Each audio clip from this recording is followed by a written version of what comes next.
My name is Cassandra Mitchell, and I'm 28 years old. Standing here in front of my childhood home after 12 years, I can barely recognize the weathered facade that once housed my deepest pain.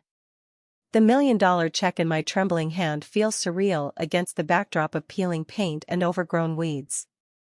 12 years ago, my beloved brother Brandon looked me straight in the eye and called me an ugly, disabled fool while my parents nodded in agreement. They threw me out like garbage when I needed them most. Today, I'm back not for reconciliation, but to collect what's mine. The door creaks open, and I see the shock in my father's eyes as recognition dawns. 12 years ago, they threw me out like garbage. Today, I'm back to collect what's mine. Before we dive into this incredible journey of betrayal, survival, and ultimate triumph, I'd love to know where you're watching from around the world. Please hit that like button if you've ever felt underestimated by your own family, and don't forget to subscribe for more real-life stories that prove the underdog can rise above anything. Ring that notification bell because what happened next will show you exactly how karma works when you least expect it. Now, let me take you back to where it all began. The accident that changed my life forever happened when I was 8 years old. A drunk driver ran a red light and crushed my left leg, leaving me with a permanent limp that would define how my family saw me for the rest of my childhood. While other kids ran freely on playgrounds, I moved slower, more carefully, always conscious of the way my left foot dragged slightly behind the right. But the physical disability was nothing compared to the emotional wounds my own family would inflict over the years that followed. My parents, Richard and Susan Mitchell, had always been ambitious people who measured success in achievements and appearances. When my brother Brandon was born 2 years after my accident, he became their shining beacon of hope. Brandon was everything they thought I could never be.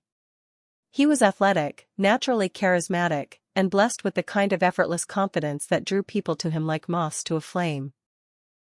By the time he was 10 years old, he was already the star of his little league team, the class president, and the child that neighbors pointed to as an example of good parenting. The comparison started early and never stopped. Every parent-teacher conference became an opportunity for my mother to ask why I couldn't be more like Brandon. Every family dinner featured conversations about Brandon's latest achievement while my academic successes went unnoticed. I remember bringing home a certificate for winning the school science fair when I was 12, only to have my father barely glance at it before launching into a detailed analysis of Brandon's soccer statistics from that week's game. The cruelest part wasn't the neglect. It was the way Brandon learned to weaponize my parents' favoritism against me. He discovered early that he could get away with almost anything as long as he framed it as disappointment in my behavior or attitude.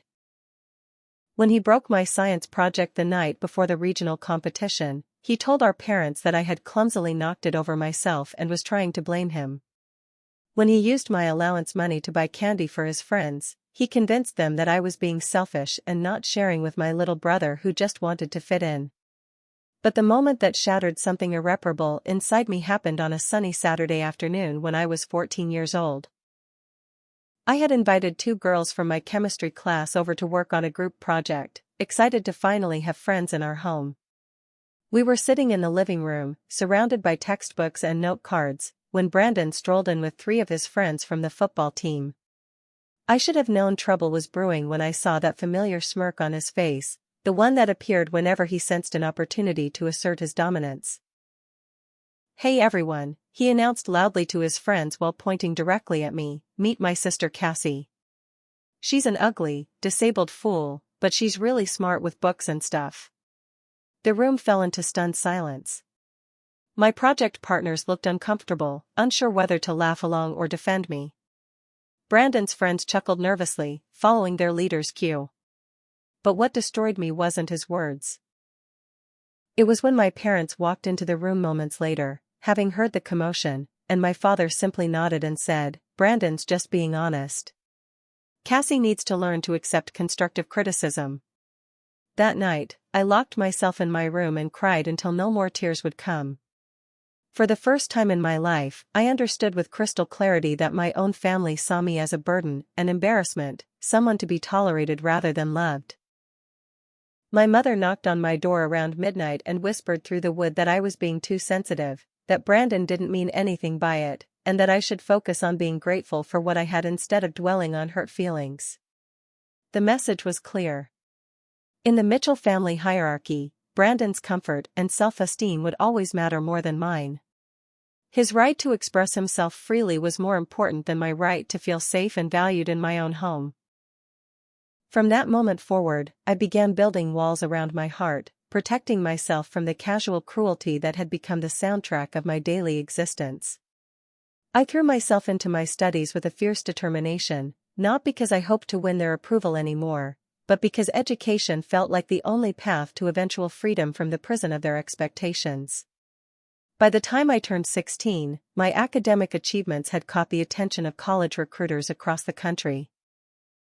Despite my family's indifference, I had maintained a perfect 4.0 grade point average while taking every advanced placement course my school offered. When the letter arrived from the MIT Early Admission Committee offering me a full scholarship, including room and board, I felt a surge of hope that maybe, finally, my parents would see me as worthy of their pride. I remember rushing home with the acceptance letter clutched in my sweating palms, my heart racing with excitement and anticipation. I found my parents in the kitchen, huddled over Brandon's latest football recruitment letters from various universities. The coffee table was covered with brochures from Division I schools, all eager to secure my brother's talents for their teams. I stood in the doorway for several minutes, waiting for a pause in their animated discussion about which program would best serve Brandon's future professional prospects. "Mom, Dad," I finally interrupted, my voice trembling with nervous energy, "I have some incredible news to share." They looked up with mild annoyance at the interruption, clearly frustrated that I was disrupting their important planning session.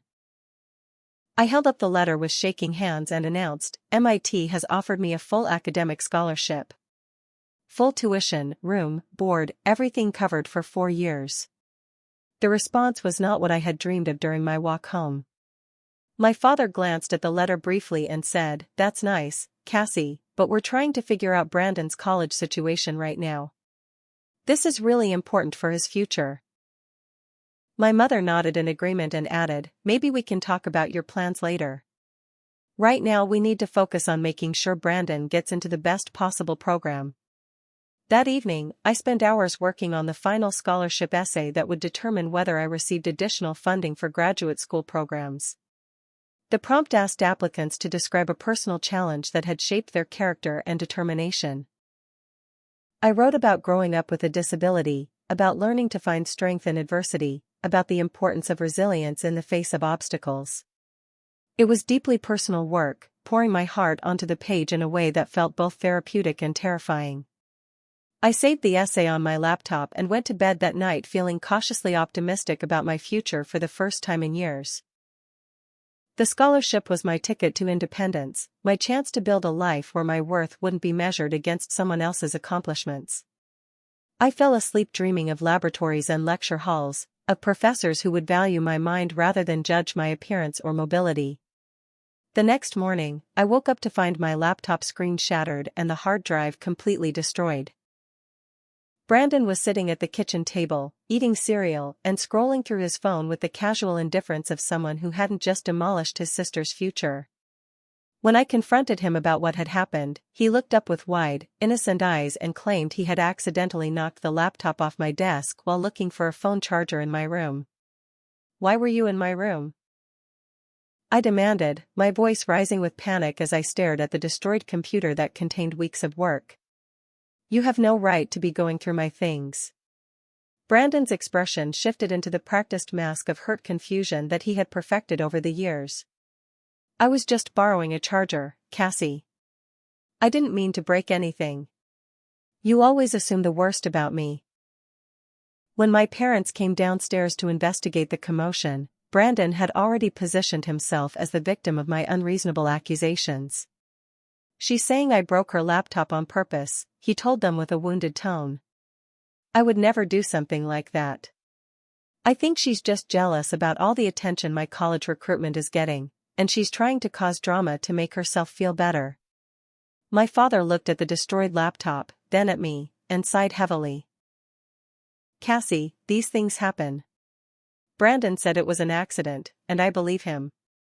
You're always looking for reasons to blame your brother for your problems. Maybe this is a lesson about taking better care of your belongings. The scholarship deadline was only 3 days away. I had no backup copies of my essay because I had foolishly trusted that my personal belongings were safe in my own home. I spent the next 72 hours frantically rewriting from memory, trying to recapture the emotional honesty and personal insights that had made the original essay special. The new version felt forced and artificial, lacking the raw authenticity that had made me proud of the first draft. But the laptop incident was just the beginning. Over the following weeks, I discovered that Brandon had been reading my personal diary, sharing embarrassing details about my insecurities and romantic crushes with his friends at school. Private thoughts about feeling ugly because of my limp, confessions about crying myself to sleep, fears about never finding someone who could love me despite my disability, all of it became fodder for teenage gossip and cruel jokes. When I confronted him about violating my privacy so completely, Brandon shrugged and said, "Maybe if you weren't so weird and secretive, I wouldn't be curious about what you're hiding." The betrayal cut deeper than any physical wound because it came from someone who was supposed to protect me, someone who shared my blood and my history. That night, lying in bed and staring at the ceiling, I realized that my brother wasn't just indifferent to my pain. He was actively working to undermine my happiness and success. For the first time in my life, I understood that I was truly alone in my own family, surrounded by people who saw my failures as entertainment and my achievements as threats to their own self-image. The summer before my senior year of high school, the financial reality of college hit our household like a thunderstorm.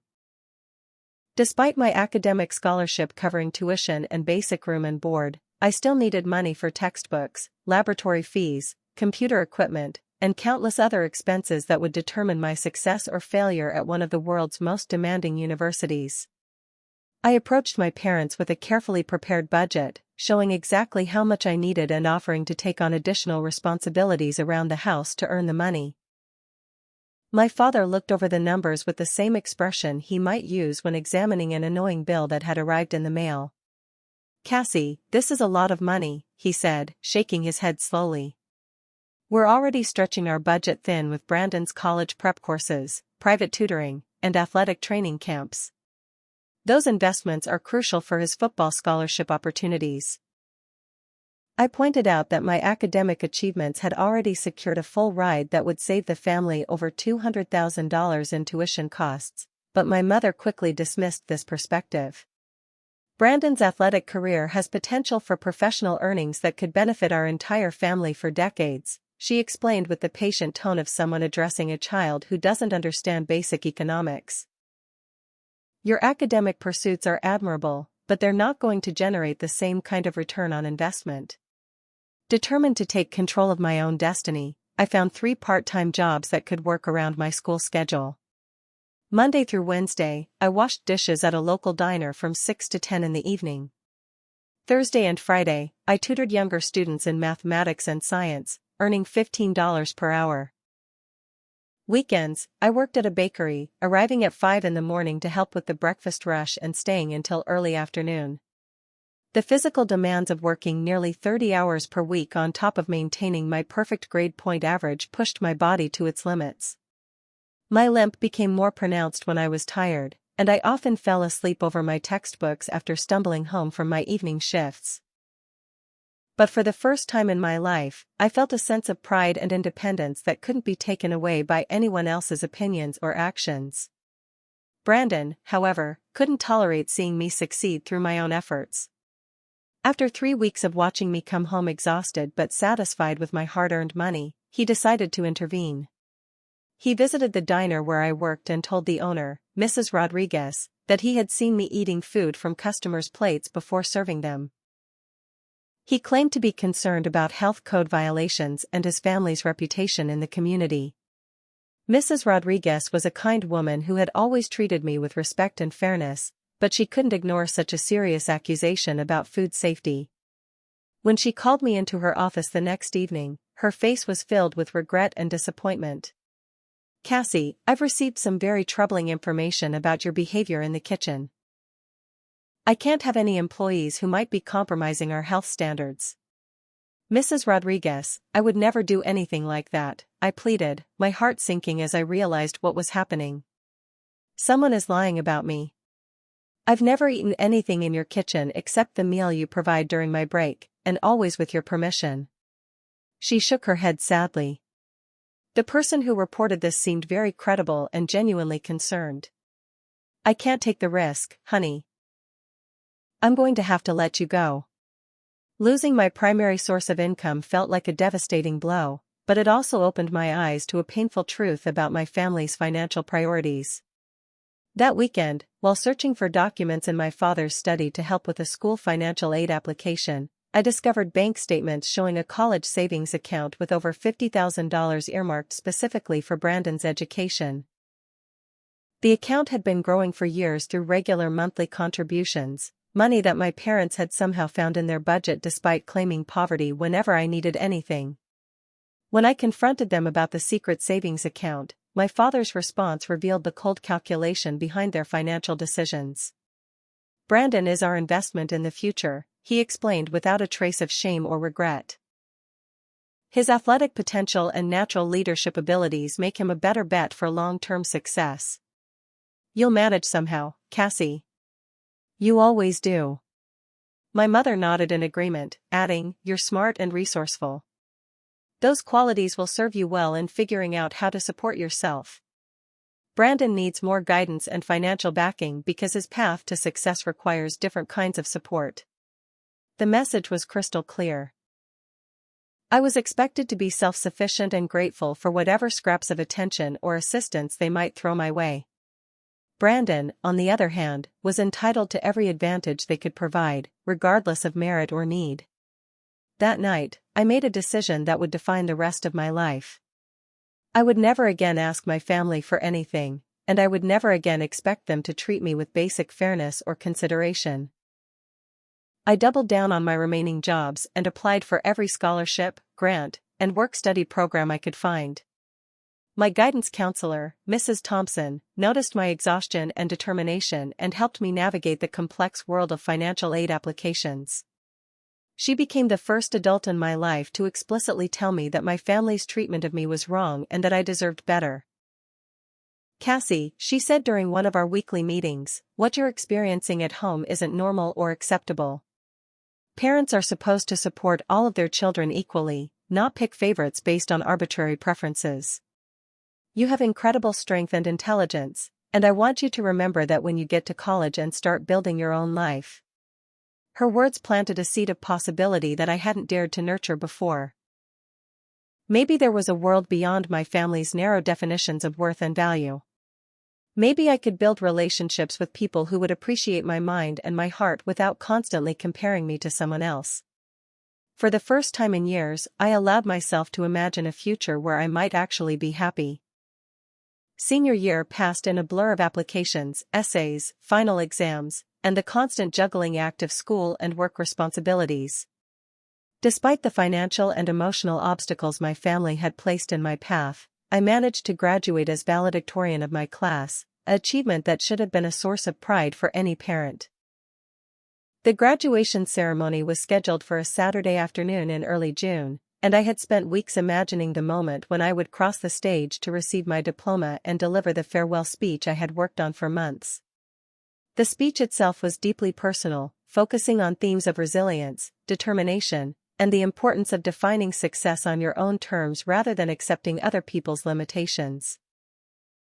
I had written about overcoming physical challenges and family disappointment, about finding strength in adversity and refusing to let circumstances define your potential. It felt like the perfect way to close this chapter of my life and step confidently into my future at MIT. 2 days before graduation, I approached my parents with excitement and nervous energy, hoping that this milestone might finally bridge the gap between us. I know you've been busy with Brandon's training schedule, I said, but graduation is really important to me. It's this Saturday at 2 o'clock in the school auditorium. I'm the valedictorian, so I'll be giving a speech, and it would mean everything to have you there. My father barely looked up from the sports section of the newspaper when he responded. Saturday is Brandon's championship game for the regional football finals. The college scouts will be there, and this could determine his scholarship opportunities. We can't miss something that important for a graduation ceremony. But Dad, I pressed, my voice cracking with disappointment, this is my graduation.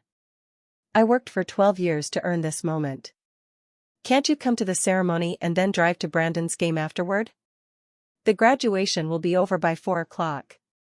My mother shook her head firmly. Brandon's game starts at 1, and we want to be there early to talk with the recruiters and coaches. Besides, graduation ceremonies are long and boring. You'll get your diploma whether we're there or not, but Brandon's performance today could affect his entire future. On graduation day, I sat in the front row with my fellow honor students and scanned the audience hopefully, despite knowing my family wouldn't be there. I watched other families taking pictures, cheering for their graduates, and sharing proud embraces. When my name was called and I walked across the stage to receive my diploma, I smiled for the cameras and waved to the empty space where my parents should have been sitting. Delivering my valedictory speech to a crowd that didn't include a single member of my family was one of the most bittersweet moments of my young life. I spoke about overcoming obstacles and refusing to accept other people's definitions of your worth, and I received a standing ovation from the audience. My classmates and their families applauded enthusiastically, but the applause felt hollow when the people who should have been proudest of my achievements were celebrating someone else's accomplishments across town. After the ceremony, I drove home with my diploma and a small collection of congratulatory flowers from teachers and friends. I found my family in the living room, still wearing their Brandon team jerseys and celebrating his successful game with takeout pizza and champagne. The coffee table was covered with business cards from college recruiters, and everyone was talking excitedly about scholarship offers and potential university programs. How was the game? I asked, trying to inject some enthusiasm into my voice despite the hurt and disappointment churning in my stomach. Did Brandon play well? He was incredible, my mother gushed, barely glancing in my direction.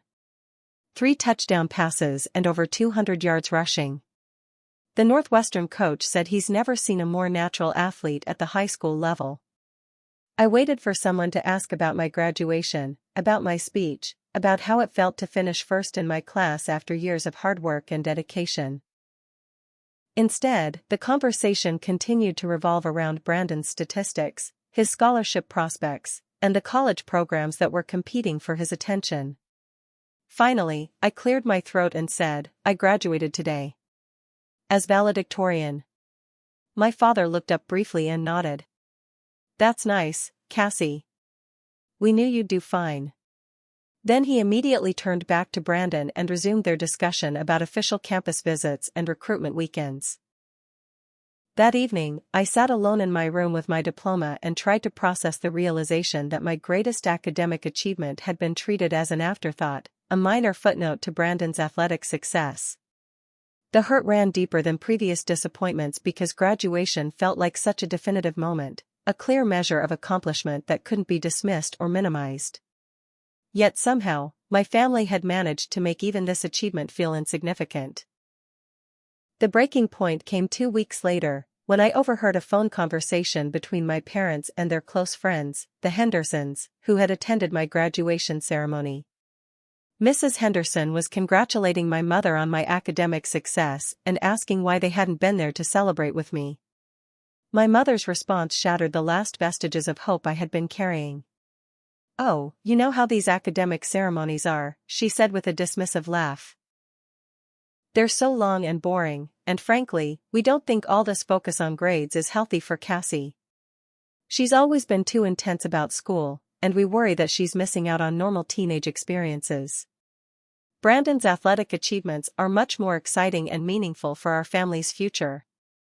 Standing outside the kitchen door, listening to my mother describe my greatest accomplishment as unhealthy and boring, I felt something fundamental shift inside my chest. It wasn't anger or sadness anymore. It was a cold, clear understanding that my family would never see me as valuable or worthy of their pride. No achievement would ever be significant enough, no success would ever matter enough to change their fundamental perception of me as a disappointment and a burden. That night, I began seriously planning my escape. MIT was more than just a college opportunity now.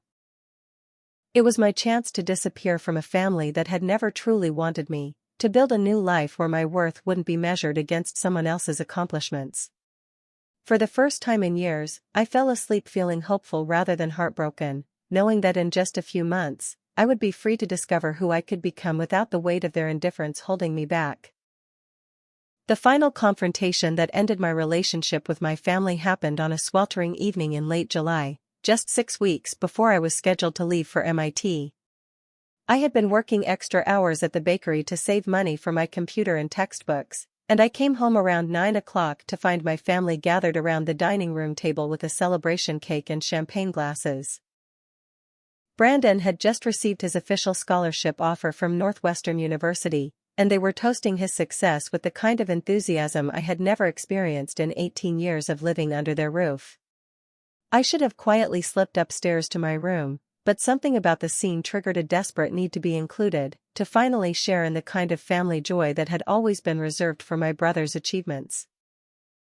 I approached the table with genuine excitement and said, "This is wonderful news about Northwestern, Brandon. Congratulations on the scholarship." For a moment, the atmosphere felt almost normal. Brandon thanked me with a smile that seemed sincere, and my parents looked pleased that I was participating in the celebration without any drama or negativity. I felt emboldened to share my own good news, the acceptance letter I had received that morning from MIT's undergraduate research program, which would allow me to work directly with faculty members on cutting-edge projects during my freshman year. "I have some exciting news to share too," I said, pulling the letter from my backpack with trembling hands. "MIT has accepted me into their special undergraduate research program.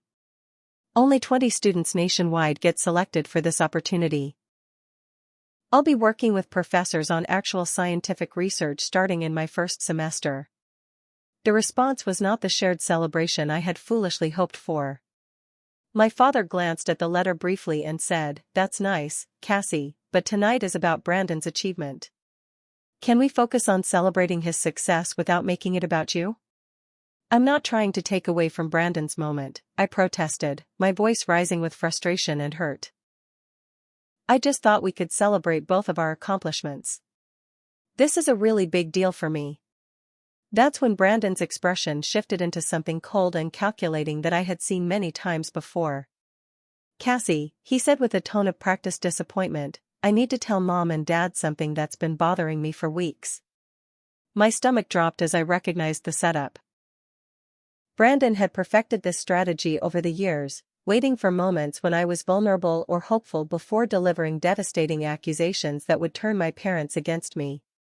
But this time felt different, more serious and permanent than his usual schemes. "I've been keeping track of the cash in my room," he continued, his voice filled with false regret and concern. "Over the past month, I've had about $300 go missing from my college fund money that I keep in my desk drawer." I didn't want to believe it, but Cassie is the only person who has access to my room when I'm not there. The accusation hit me like a physical blow. "Brandon, that's not true," I said, my voice shaking with shock and indignation. "I would never steal from you or anyone else. I earn my own money through 3 different jobs." But the damage was already done. My parents looked at me with expressions of disappointment and disgust that cut deeper than any physical pain. My father stood up from the table slowly, his face flushed with anger and embarrassment. "Cassie, this is exactly the kind of behavior we've been worried about. Your jealousy and resentment toward Brandon has finally pushed you to actual theft." "Dad, I didn't take any money," I pleaded desperately. "I can show you my bank statements, my work schedules, everything. I don't need to steal because I earn my own income." My mother shook her head sadly, as if she was watching a beloved family pet destroy something valuable. "Sweetheart, we want to help you, but you have to admit what you've done before we can move forward. Lying about it just makes everything worse." The circular logic of their accusations made my head spin. They had already decided I was guilty based on nothing more than Brandon's word, and any denial on my part was simply treated as additional evidence of my dishonesty and bad character. I realized with growing panic that this wasn't just about money or theft. This was about providing them with an excuse to do something they had been wanting to do for years. "Maybe it's time for Cassie to learn what real independence looks like," my father said, his voice taking on the formal tone he used for serious family decisions. "She's 18 years old now, legally an adult, and she clearly can't live under our roof if she's going to steal from her own brother." "Richard, I think you're right," my mother agreed, nodding thoughtfully. "We can't have this kind of negative influence in our home while Brandon is preparing for his freshman year of college. He deserves to focus on his future without dealing with family drama and criminal behavior." I looked desperately at Brandon, hoping to see some flicker of conscience or remorse in his eyes. Instead, I saw satisfaction and triumph, the expression of someone who had finally achieved a long-term goal. He had successfully convinced our parents to remove me from his life permanently, eliminating any competition for their attention or resources. "You have until Sunday evening to pack your belongings and find somewhere else to live," my father announced with the finality of a judge delivering a sentence. "We'll give you $200 to help with your immediate expenses, but after that, you're on your own." The cruelty of the timeline hit me like a slap in the face. This was Thursday evening, which meant I had less than 4 days to find housing, arrange transportation for my belongings, and somehow prepare emotionally for complete exile from my family.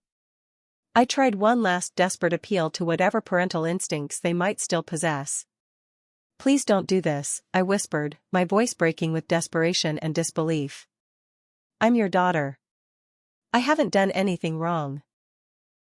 Don't you want to at least investigate Brandon's claims before you throw me out of my home?" My mother's expression hardened into something I had never seen before, a cold determination that left no room for negotiation or compromise. "Cassie, you've made your choice by lying and stealing. We've given you every opportunity to tell the truth and make things right, but you've chosen to continue this destructive path. We can't enable your bad decisions anymore." That night, I packed my few belongings into 2 suitcases and a cardboard box, trying to fit 18 years of life into containers that could be carried in a single trip. I chose practical items over sentimental ones, focusing on clothes, documents, and the laptop I had finally saved enough money to replace. Everything else, every childhood memory and family photograph, would be left behind like artifacts from a life I was no longer permitted to claim. On Sunday afternoon, I loaded my possessions into the used car I had bought with bakery money and drove away from the only home I had ever known.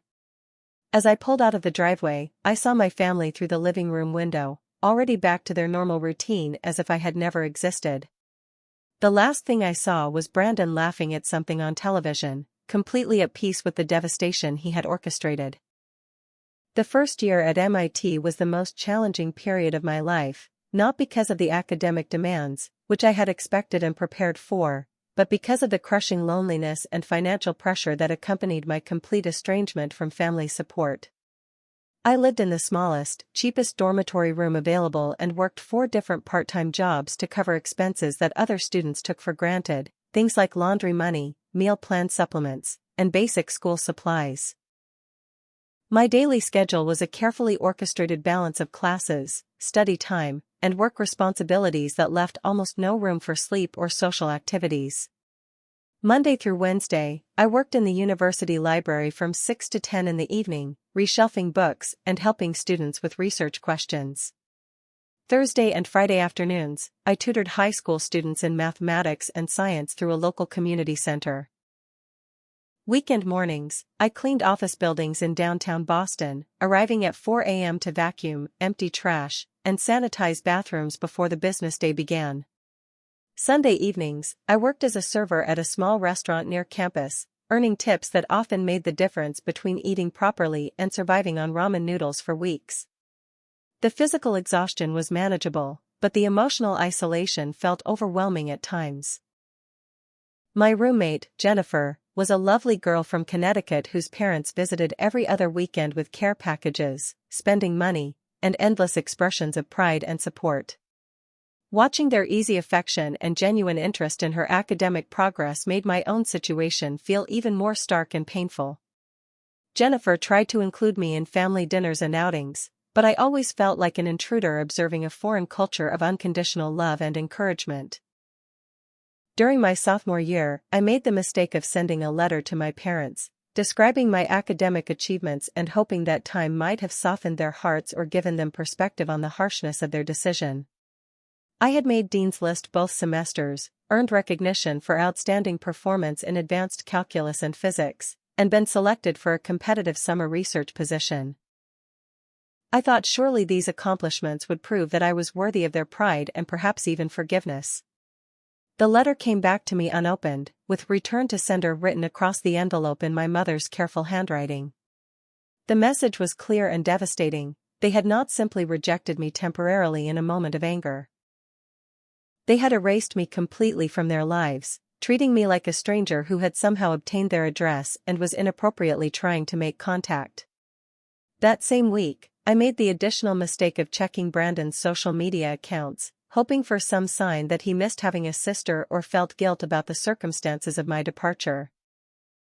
Instead, I found photographs of family vacations I would never be part of, images of a new house they had purchased with money that might have helped support my education, and pictures of Brandon with the luxury car they had bought to celebrate his admission to Northwestern. The posts were filled with comments from friends and relatives congratulating my parents on their wonderful son and their beautiful new home, with no mention of a missing daughter anywhere in the narrative. The depression that followed nearly derailed everything I had worked so hard to build. For several weeks, I found myself unable to concentrate in classes, missing work shifts, and spending entire days in bed staring at the ceiling and wondering if the effort to rebuild my life was worth the constant pain of carrying forward alone. My grades slipped for the first time since elementary school, and I seriously considered dropping out of MIT and disappearing somewhere my past couldn't follow me. But salvation came from an unexpected source. Professor Williams, who taught my advanced computer science course, noticed my declining performance and asked me to stay after class one afternoon. Instead of lecturing me about dedication and responsibility, she simply asked if I was okay and whether there was anything she could do to help. Something about her genuine concern and professional kindness opened a floodgate of emotion I had been holding back for months. I found myself telling her everything about my family situation, my financial struggles, and the crushing loneliness that made success feel hollow and meaningless. Professor Williams listened without judgment or advice, simply acknowledging the reality of my situation and validating the pain I had been carrying alone. When I finished talking, she said something that changed the trajectory of my entire life. "Cassandra," she said quietly, "what you've experienced is tragic and unfair, but it doesn't define your potential or your worth.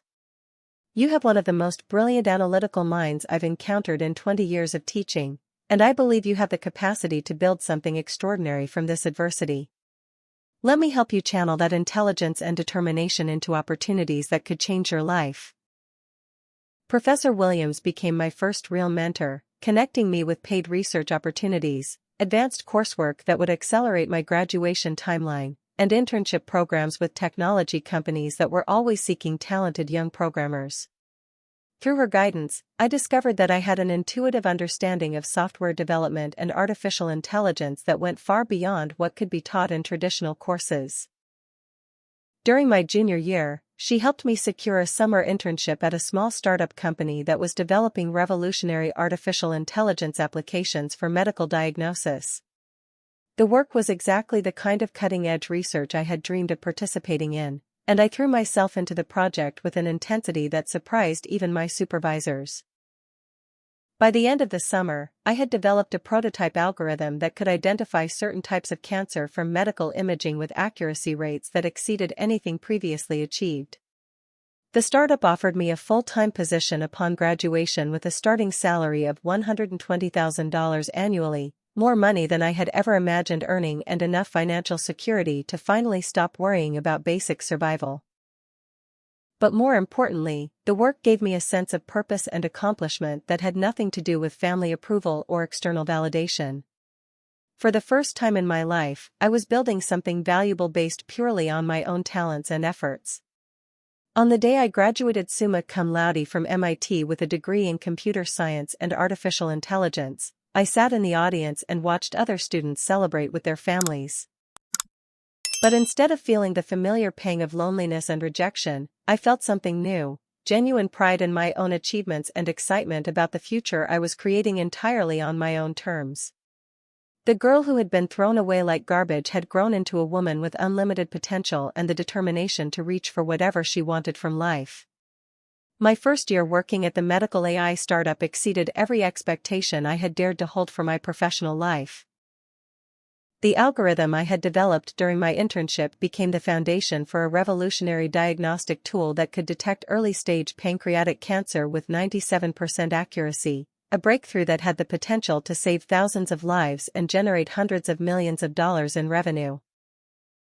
Instead of being treated as a junior employee who should be grateful for the opportunity, I found myself collaborating directly with senior researchers and contributing to strategic decisions about the company's future direction. The startup culture was unlike anything I had experienced in my academic or family life. My colleagues valued innovation, creative problem-solving, and intellectual curiosity above traditional hierarchies or social connections. For the first time in my adult life, I was surrounded by people who appreciated my mind without constantly comparing me to someone else or questioning whether I deserved the recognition I received. The environment was competitive but supportive, challenging but fair, everything I had hoped to find in the professional world.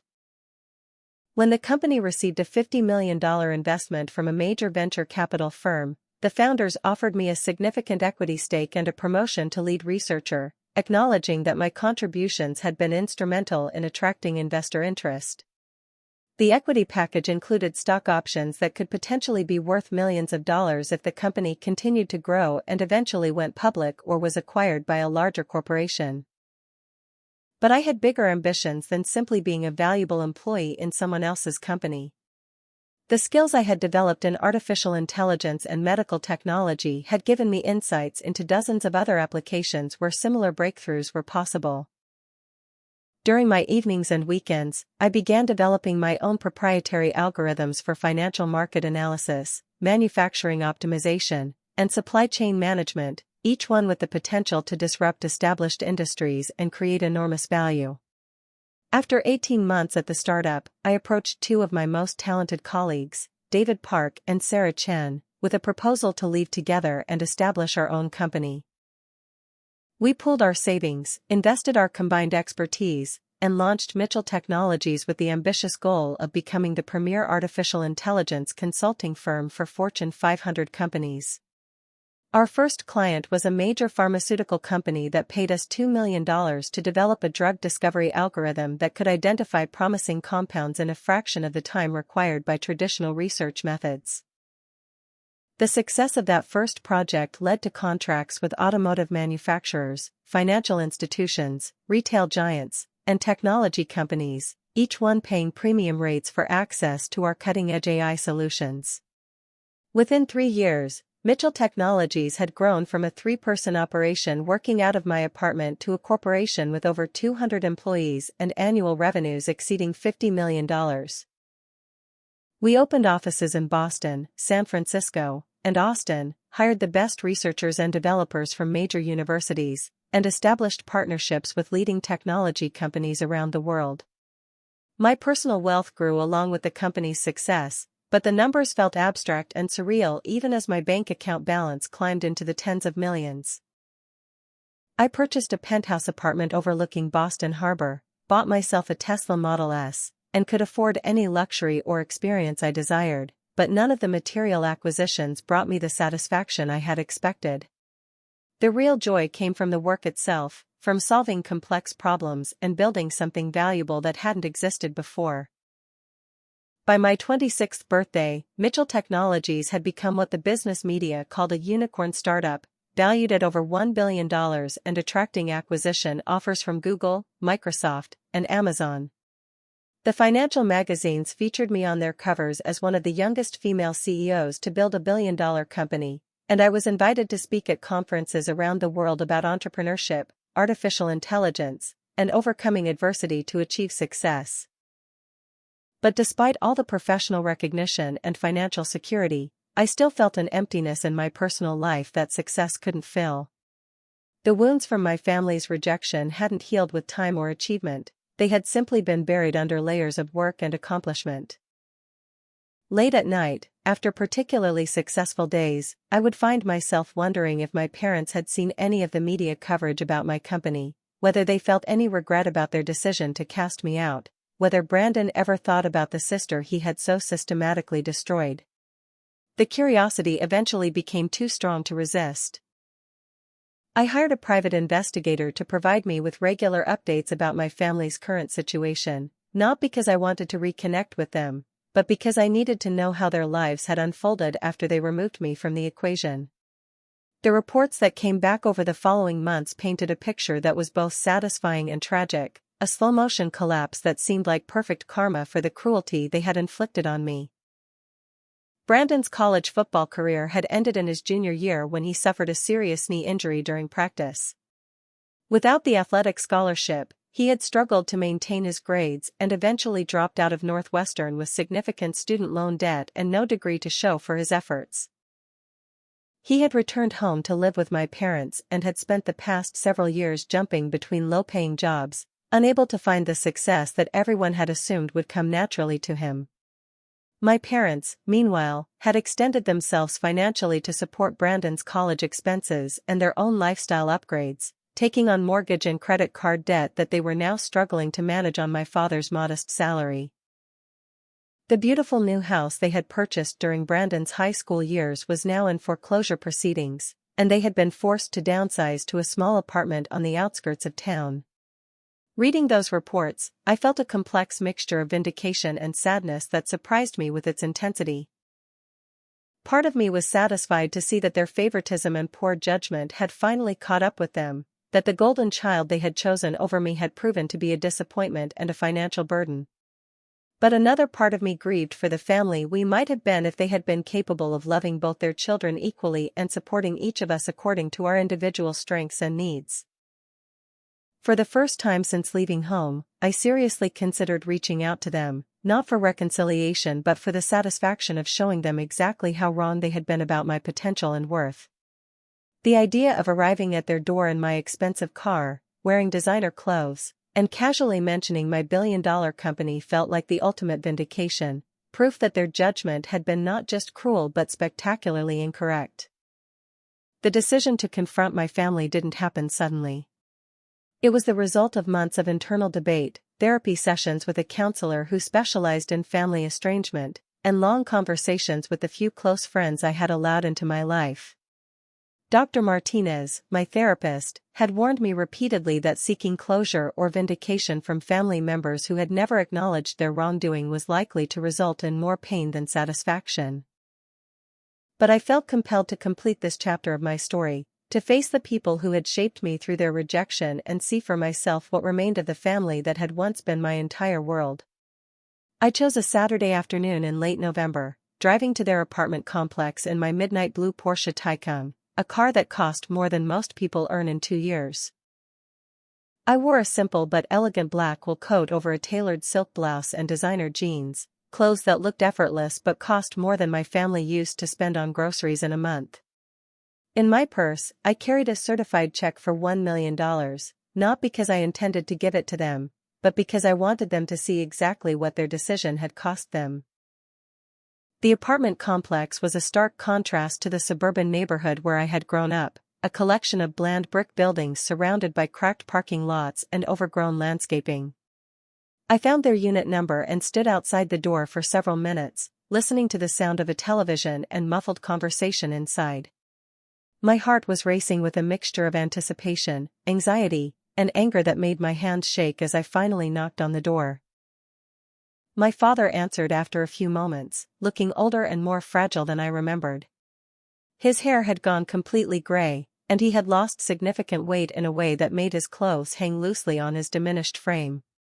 For a long moment, he stared at me without recognition, clearly trying to place a face that seemed familiar but out of context.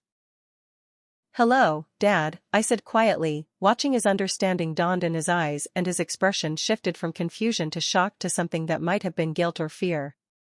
"Cassie," he whispered, his voice barely audible. "What are you doing here?" Before I could answer, my mother appeared beside him in the doorway. She had aged more dramatically than my father, with deep lines around her eyes and a tired expression that spoke of years of stress and disappointment.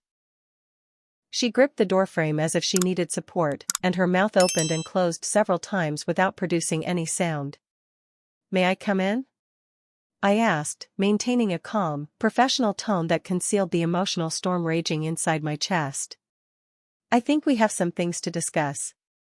They stepped aside wordlessly, and I entered their small living room, which was furnished with pieces I recognized from our old house but which looked shabby and worn in the cramped space. Brandon was sitting on the couch in pajama pants and a wrinkled t-shirt, looking up from his phone with the same shocked expression as our parents. At 26, he had gained weight and lost the athletic build that had once been his defining characteristic. His face showed the soft, unfocused look of someone who had spent too many years without purpose or direction. "Cassie," he said, standing up slowly, "I can't believe you're here. You look..." He paused, taking in my appearance, my obvious prosperity, the confidence I carried differently than the broken girl who had left this family 10 years earlier. "You look really successful." I smiled, a cold expression that held no warmth or forgiveness. "I am successful, Brandon. More successful than you could possibly imagine." I pulled out my phone and showed him the screen displaying my company's current stock price and market valuation. "I built a billion-dollar artificial intelligence company. I'm worth approximately $1.7 billion. The silence that followed was deafening. My parents sank into their chairs as if the information was too heavy to process while standing. Brandon stared at the phone screen with an expression of disbelief and something that might have been horror as the implications of what I was saying began to sink in. "That's not possible," my mother whispered finally. "You were just a girl with a disability who was good at math. How could you possibly? How could I possibly succeed without your support?" I finished for her. "How could I possibly build something meaningful when you had already decided I was worthless?" I laughed, but there was no humor in the sound. "It turns out that intelligence and determination matter more than your approval or Brandon's athletic ability." My father found his voice first, and his response revealed that a decade of consequences hadn't taught him anything about accountability or remorse. "Cassie, if what you're saying is true, then we're incredibly proud of what you've accomplished. We always knew you were smart, and we're happy that you've found success." The revisionist history in his words made my anger flare hotter than I had expected. "Don't you dare try to rewrite the past," I said, my voice rising despite my efforts to maintain composure. "You threw me out of this family because Brandon accused me of stealing money I never took. You missed my graduation because his football game was more important. You returned my letter unopened because you had already decided I didn't exist anymore. We were just trying to teach you responsibility," my mother said weakly, but her words sounded hollow even to her own ears. "We thought some independence would be good for your character development." Brandon finally spoke, and for a moment, I heard something that sounded like genuine remorse in his voice. "Cassie, I owe you an apology. I was young and stupid, and I was jealous of how smart you were. I knew our parents would always choose me over you, and I took advantage of that in ways that were really unfair."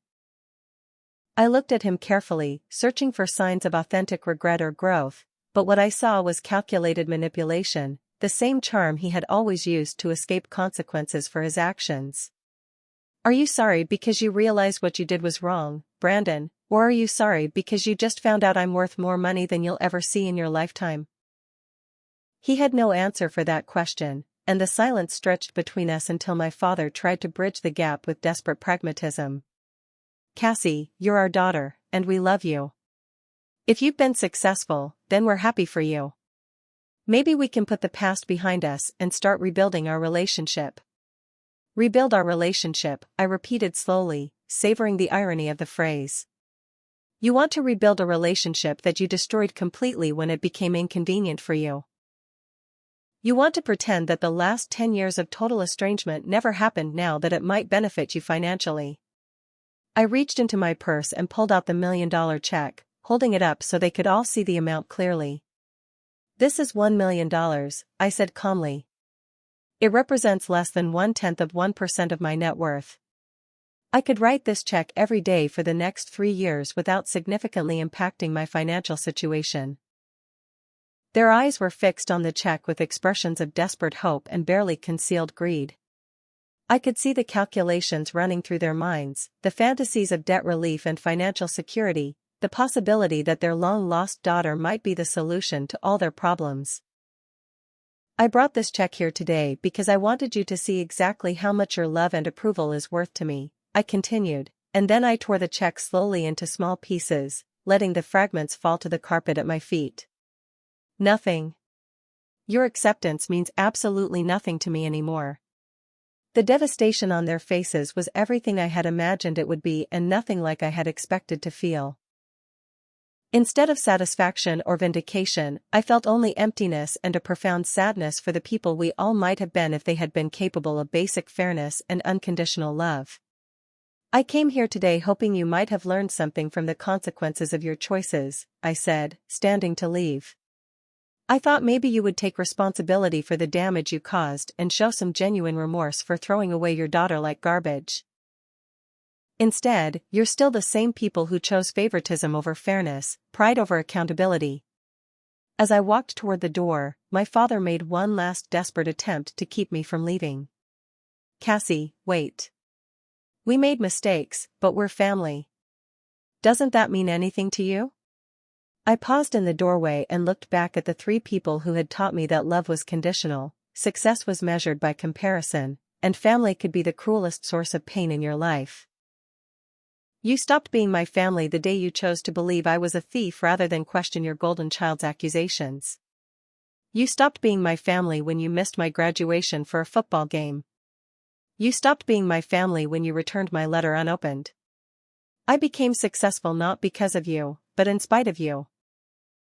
I walked out of their apartment and back to my car, leaving them with the knowledge of what they had lost and the understanding that some bridges, once burned completely, can never be rebuilt.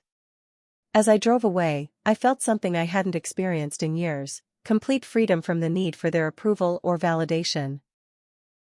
They had given me the greatest gift possible by rejecting me so thoroughly that I had been forced to build my own strength, discover my own worth, and create my own definition of family and success. The months following my confrontation with my family brought an unexpected period of reflection and emotional healing that I hadn't anticipated.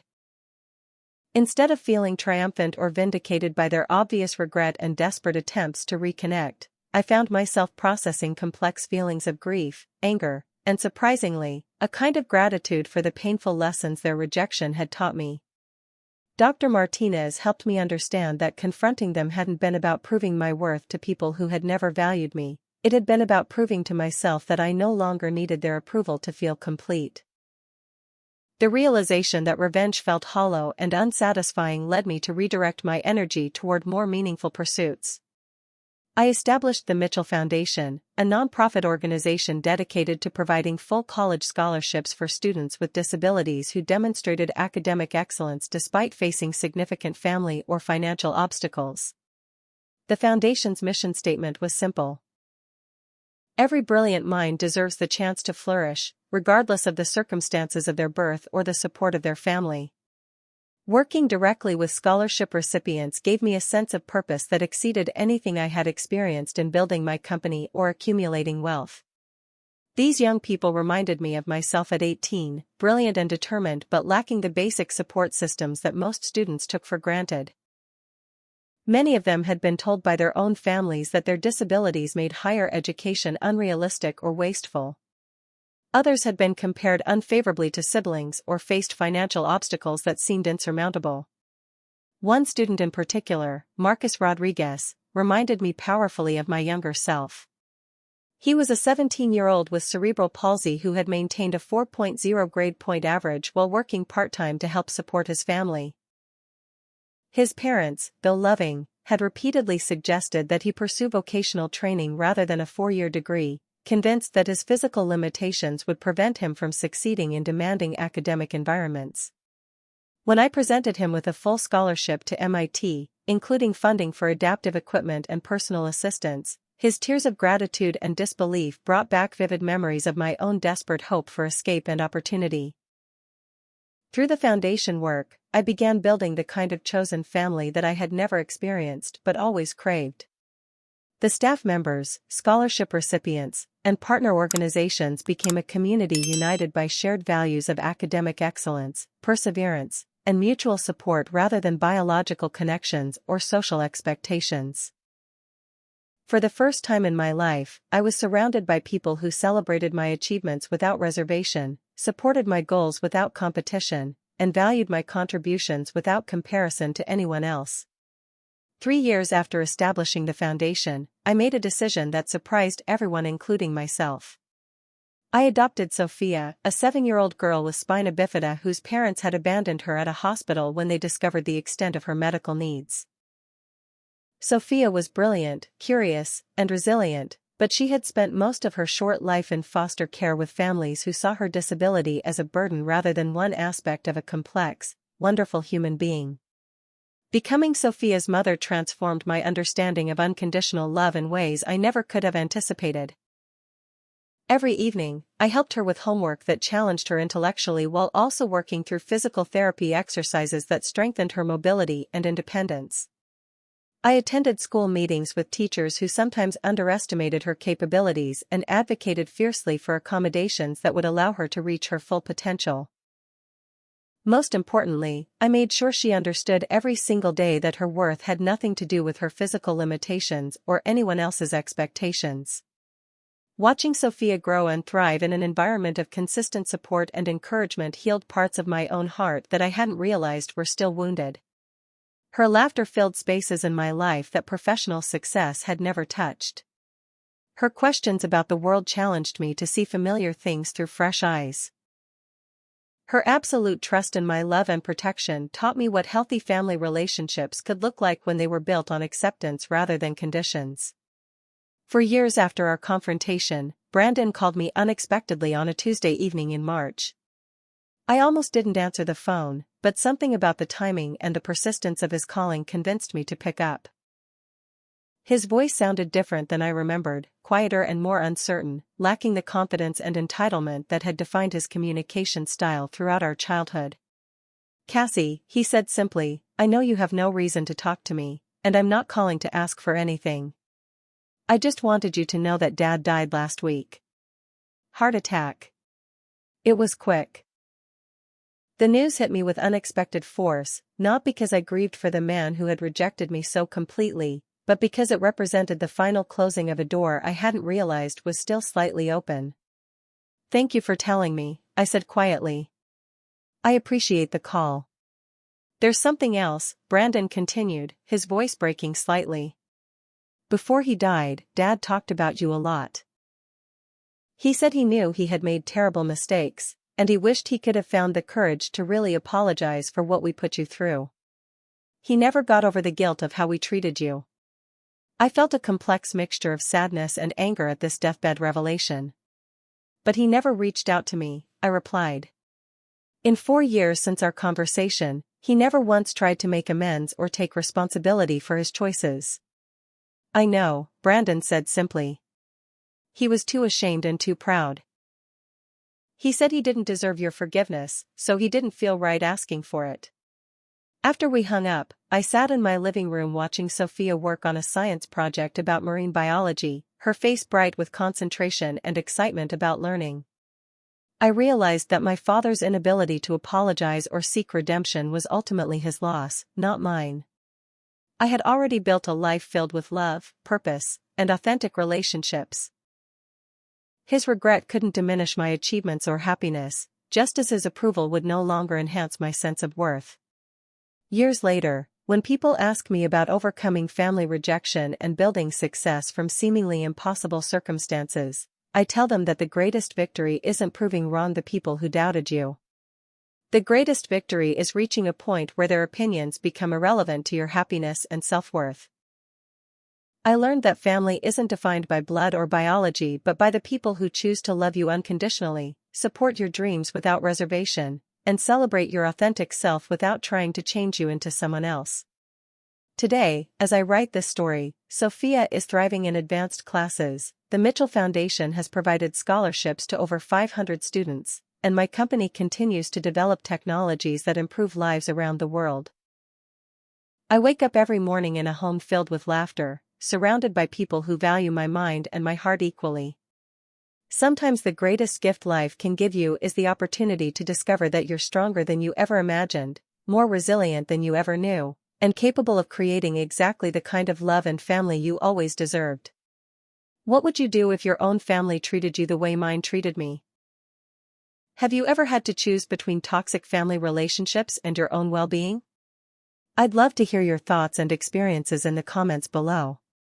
If this story resonated with you, please give it a like and share it with someone who might need to hear that they're not alone in their struggles. Subscribe for more real-life stories about overcoming adversity and building the life you deserve, because everyone has the potential to rise above their circumstances and create something beautiful from even the most painful beginnings.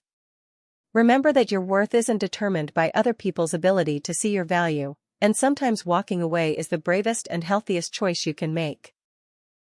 Thank you for listening to my story, and I wish you the courage to build the life and family that brings you genuine peace and happiness.